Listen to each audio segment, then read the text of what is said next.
Terrorism strikes in places that look a lot like our neighborhoods and our shopping centers, where tourists, natives, innocent people's lives are shattered.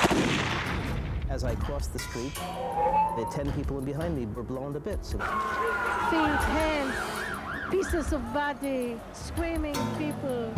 Hamas has declared war on Israel. We have to continue to fight back, to hit the terrorists wherever they are. Israel already knows what America is just now learning. Terrorism can come from anywhere at any time. It happened at this Tel Aviv shopping center last March, and at this Jerusalem bus station in February, or at this mosque in Hebron, where Palestinians were slaughtered as they prayed. But despite suicide bombings and bus bombings that plagued this small country, tourists continue to come.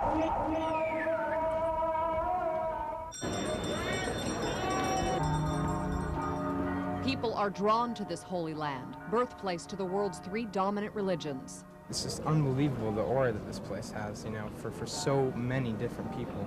It means so much. While Israel is called the cradle of civilization, it is also the cradle of terrorism.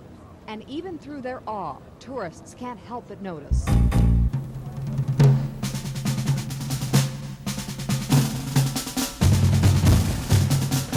It was a little bit frightening. You just see young men walking around with guns in their belt.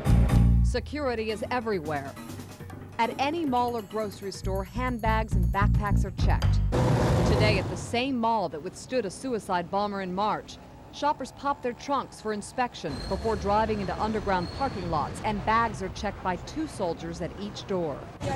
At a pedestrian mall in Jerusalem, teenagers gather much like they do in America.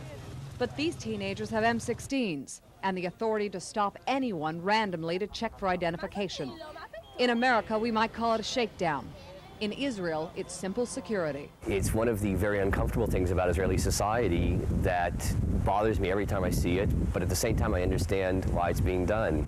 Here. Rabbi Joel Zeff moved his family from Sacramento to Israel. They live in a small village outside Jerusalem. He took the day to show us around and to tell us why it's so important he's here. There's something about being a player and sharing the fate of the Jewish people, whether it be for the good or the bad. Villages are often the targets of terrorism. So many villages are set up like gated communities. We have a fence which surrounds the entire community. There's also a security road which runs along the fence and is patrolled. Residents take turns at a guard shack, complete with its own Army-issued Uzi rifle. And a number of people in the community are armed at all times. They have to carry their weapons, and no matter where they go to the grocery store, go to the post office, they have to have their automatic weapon on them at all times. Call it neighborhood watch with an attitude. Yet with all of the guns you see, Joel says he wouldn't raise his 6 kids anywhere else. My 13-year-old daughter goes out at night. She'll come back, 12 o'clock at night, and I don't have any anxiety over it whatsoever.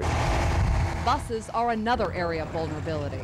It's the main mode of transportation in Israel and often a target. Does it never make you nervous to ride a bus?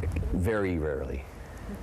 That's like the day after, if there's a shooting on a bus, the day after a bombing. For safety, there are security features on each bus, including bulletproof glass and warnings to passengers to look out for strange packages. Remember, alertness can prevent catastrophe. The bus station in Jerusalem is heavily protected by police officers, civilian security, and soldiers. Even a news camera gets security officers nervous. On its borders, Israel is even more careful about security. This is the Gaza area, a checkpoint for Palestinian workers whose only jobs are in Israel. We were struck by how much it looks like the California-Mexico border. Every morning, between 15 and 20,000 Palestinians pass through this checkpoint between 5 and 7 a.m. They're going to work in Israel. It takes them about 5 minutes to get through this particular checkpoint, and there are several along the Gaza Strip. Gaza is one of the most sensitive areas of the Middle East. Israelis have traced several terrorist bombings to this border. Once we have this card like this with a magnet, we put it in the computer and we'll see a bit about his background and if he is allowed to cross to Israel or not. The identity cards help screen most workers, and since the Israeli profile of a terrorist is a young, unmarried man, no one under 30 is allowed to cross. Israelis have long ago shed most of their distaste for being searched, checked, or questioned. They know the alternative, And they look to America with understanding when terrorism strikes our people. That terrorism is global. People sort of delude themselves to think that they're immune from terrorism.